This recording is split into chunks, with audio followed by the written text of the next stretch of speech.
محترم سامعین، آج تک ہم یہی سنتے آئے تھے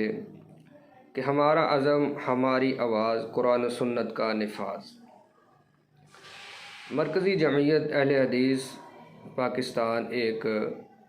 مذہبی جماعت ہے، سیاست میں بھی عمل دخل ہے، لیکن بنیادی طور پر یہ ایک مذہبی جماعت ہے۔ تو آج تک ہم نے یہی سنا تھا، یہی سمجھتے رہے ہیں کہ ہمارا عزم ہماری آواز، قرآن و سنت کا نفاذ۔ لیکن کل سے اسی اسٹیج سے جہاں سے یہ آواز اور نعرہ سنتے تھے، وہاں سے یہ بھی سننے کو ملا ہے کہ تیری آواز میری آواز، مریم نواز مریم نواز۔ یعنی جس اسٹیج سے یہ سنتے آئے ہیں اور یہی باور کرواتے آئے ہیں کہ ہمارا عزم ہماری آواز، قرآن و سنت کا نفاذ ہے، نظام مصطفیٰ صلی اللہ علیہ وسلم کا نفاذ ہے، قرآن و سنت ہی کے اندر جو ہے وہی وہ سپریم ہے۔ لیکن اسی اسٹیج کے اوپر جس کی میزبانی ایک سیاسی اور قرآن و سنت کی علمبردار جماعت کے حوالے تھا، میزبان تھی، کنٹرول اسٹیج کا انہی کے ہاتھ میں ہونا چاہیے تھا، جو بدقسمتی سے شاید نہیں رہا، اور میوزک بھی چلتا رہا جو کہ حرام ہے قرآن و سنت کے اندر بھی، اور یہ مذہبی جماعت بھی اس کو حرام ہی سمجھتی آئی ہے۔ یقیناً دکھ کی بات ہے کہ اپنی ہی اقدار کو جو ہے وہ اس کا جنازہ نکلتے ہوئے لوگوں نے دیکھا ہے، اور شاید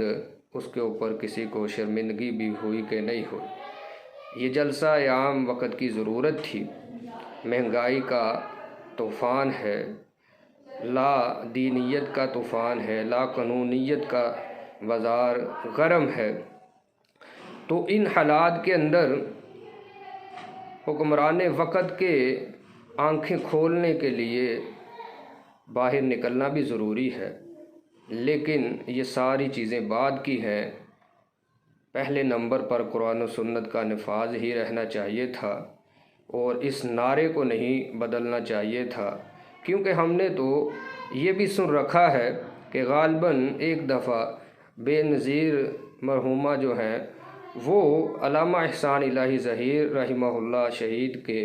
ملنا چاہتی تھی، پاس آئی تھی، تو آپ نے صرف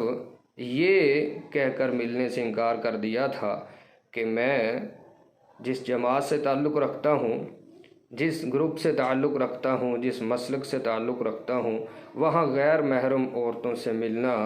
ناجائز ہے، جائز نہیں ہے۔ تو یہاں بے پردگی بھی تھی، سارا کچھ تھا، اور ایک عورت کو جس کے لیے ہم کہتے رہے ہیں، سنتے آئے ہیں انہی لوگوں سے کہ بھائی عورت کی حکمرانی بھی ٹھیک نہیں ہے، تو یہاں تیری آواز میری آواز کا جب نعرہ لگتا ہے تو یہی ہے کہ کل کو اسی کو حکمران بنایا جائے۔ یہی ہماری نجات دہندہ ہے پاکستان کی، اور پاکستان کی اقدار کی، اور یہاں یہی قرآن و سنت کا نفاذ ہم اس کے ذریعے کر سکتے ہیں۔ یقیناً اب دیکھیے کہ اس کے خود سر کے اوپر دوپٹہ جو ہے وہ کھسکا ہوا ہے، اور پھر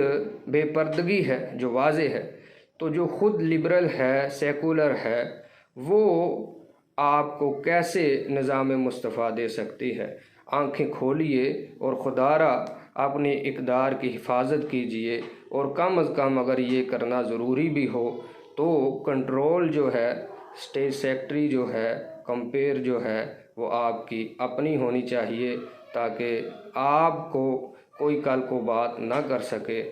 اور آپ زندہ اور تابندہ جو تاریخ رکھتے ہیں اس کے رکھوالے رہیں، اس کے چوکیدار بن کر کے رہیں۔ سب سے پہلے اسلام ہے، سب سے پہلے شریعت ہے، سب سے پہلے قرآن و سنت ہے، یہ ساری چیزیں بعد کی بات ہے۔ اللہ تعالی ہم سب کو سمجھنے کی توفیق عطا فرمائے اور اصلاح کرنے کی توفیق عطا